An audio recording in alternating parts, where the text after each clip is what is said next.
Hi guys, welcome to Irish Footy Vlogs. Welcome to the instant reaction to Republic of Ireland's 1-1 draw with Serbia at the Aviva Stadium.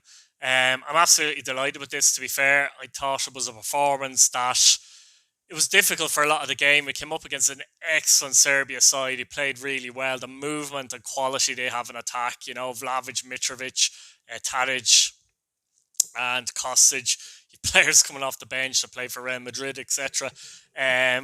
We found it difficult to deal with them, as a lot of teams would have. I thought they were really, really good tonight. But delighted. One thing, guys, we might lack a lot of quality. We lack a lot of quality. All you have to do is look through the team, look through the clubs, and look through the players that aren't playing, etc. But you can never deny the spirit of the Irish team. We saw that tonight. We saw it for most of the game. Yeah, we were hanging on at times, but we were spirited. We were lucky. Yeah, absolutely, we were lucky tonight. But you take that against good sides. There's been other games where we've been unlucky, which hasn't been highlighted at times. Go back to Slovakia, for a start. That's unlucky. We were lucky, but the spirit on the side was absolutely brilliant tonight. Absolutely delighted with that, to be honest with you. Let's go through the team and give quick ratings on the players. So Gavin Bazunu in goal. What a performance by Bazunu.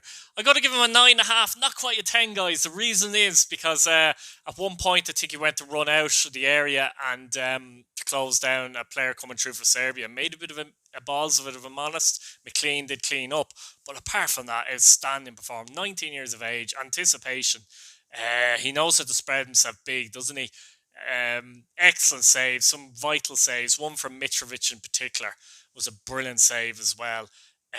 Confidence, his distribution, guys, is unbelievable as well. He can play diagonal balls to a player's feet. Unbelievable. And let's be honest here, guys. If this was Mick McCarthy or Martin O'Neill or any of those kind of managers, Bazunu wouldn't even be in the squad. He wouldn't be near the squad. So it's great when you see the likes of him coming through and getting games, guys, and getting blooded, because he's going to be a player in the future. 9.5 out of 10. We'll go to right wing back. We'll go to Matt Doherty. I'm going to give him a 7. Pretty solid. Found it going tough at times defensively, but their movement was excellent. Got forward at times. Had a sniff of a chance in the first half, in which I think the Serbia player actually blocked it, but got forward reasonably well as well. James Mclean, the left, I'm going to give him a 7.5. I think he got some excellent crosses into the box, to be fair. Some of them weren't taken advantage of. I think we should have scored from one. I think Ida got booked actually from a brilliant cross into the box, but no one really attacked it properly, which was disappointing. So McLean done well overall, you'd have to say. I know the haters won't like that, but you have to say in the performance he played well. Omadele, right centre back, another player. I think he's 18 years of age, might be just gone 19. One for the future, big time, and had a reasonably good game as well. Very comfortable on the ball, bringing it out. He can move into midfield with the ball.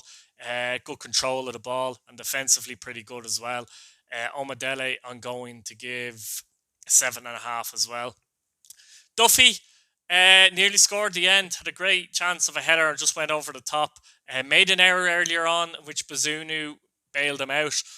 Overall, not bad, but because of that reason, I'll give him a 6 out of 10. Egan, yeah, decent enough performance as well. Nothing absolutely brilliant, nothing bad. I'm going to give him a 6.5 out of 10, actually. Midfield then, I thought we struggled in midfield. I thought Cullen, Brown and McGrath in particular really struggled in midfield. Brown in particular lost his man for the goal. Gave the ball away cheaply so many times in the game. No surprise when he was taken off, and it was the right decision. 5 out of 10 for me. McGrath wasn't really in the game. Worked hard, like Brown. They worked hard. You can't deny their attitude. Very good attitude.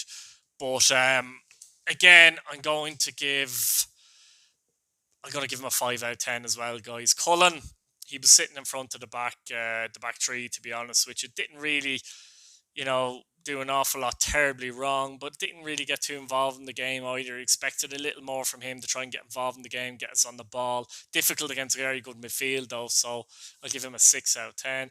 And Jeff Hendrick, another player who's been criticised often. I thought he was our best midfielder actually.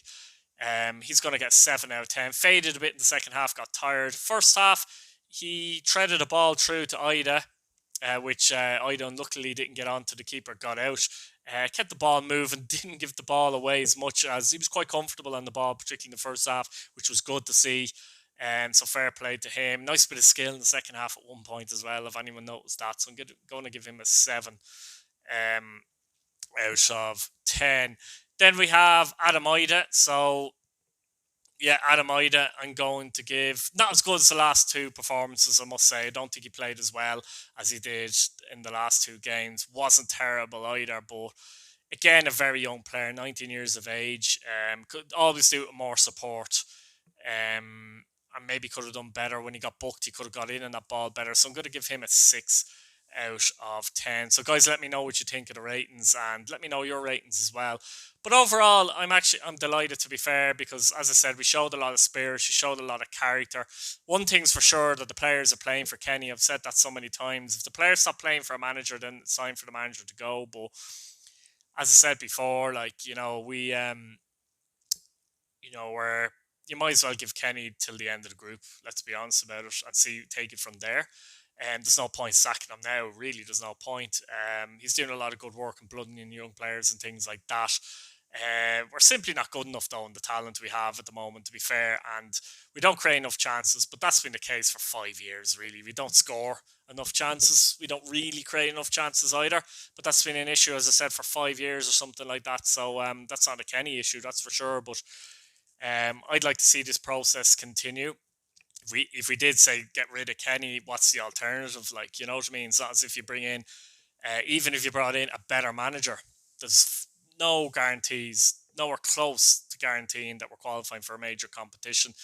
They can come in with their own agenda as well. I think Kenny sees the future and is willing to almost sacrifice himself in many ways. It's kind of like, I think he's looking at the future of the Irish game, whether he's going to be there or not in his head. But you bring in someone, look for instant results. A lot of these young players get the boot. In come more experienced players that might get us an extra couple of points, maybe. But I like the process, and generally I enjoy the way we try and play. We could have sat back all night and just put 10 men behind the ball and parked the bus completely. I don't want to see that. I don't know if anyone else wants to see that, and have 20% possession and no shots anyway. So we lack creative players, of course we do. We lack killer instinct in the forward line, but that's the quality player we lack. That's not the fault of any manager that could take control of this side, I feel. We can talk about it another day, but it's got to do with the structures. It's got to do with how we develop our players, and take it from there, because it's probably, no disrespect to the players, but it's the worst Irish squad I've seen in my lifetime. Could well be the worst Irish squad at this minute in time, of all time, actually, to be fair. I'm sure people who are a bit older than myself would probably say that as well, because some of the players we had in the 60s and 70s, for example, we had some quality players there as well. But look, I'm delighted with the spirit we showed tonight. Of course, we rode our luck against a very good side who played really well tonight. And the goal was lucky, obviously, although Serbia panicked, so that's not our problem. I don't know what the player was doing there, but little chances after that. Tried to put on pressure, as I said. Duffy headed over the bar. We did another little opportunity as well, potentially. Actually, it was a good save. Oma Bamadele forced a great save from the goalkeeper. And, the one thing, funnily enough, results mightn't be there, but I'm enjoying generally our games more so than it was a couple of years ago when we saw us have 30% possession against the likes of Northern Ireland and Georgia and have no shots on target in those games. I'm enjoying the football a little more. I think we have to bite our lip, guys, and say, look, results. I won't even say sacrifice results, because there's no even guarantee if you go back and play the old style that we get results good enough to get to a Euros or World Cup. It's highly unlikely, actually. So I think, we have to look at the bigger picture here and not look for, something instant that mightn't even come, if you get me. So, look, guys, that's about it, really, from me. Like the video if you enjoy the content. Subscribe if you haven't subscribed already. Hit your bell notification button so you don't miss a video. And let me know your thoughts, guys. And slán go fóill. Goodbye now.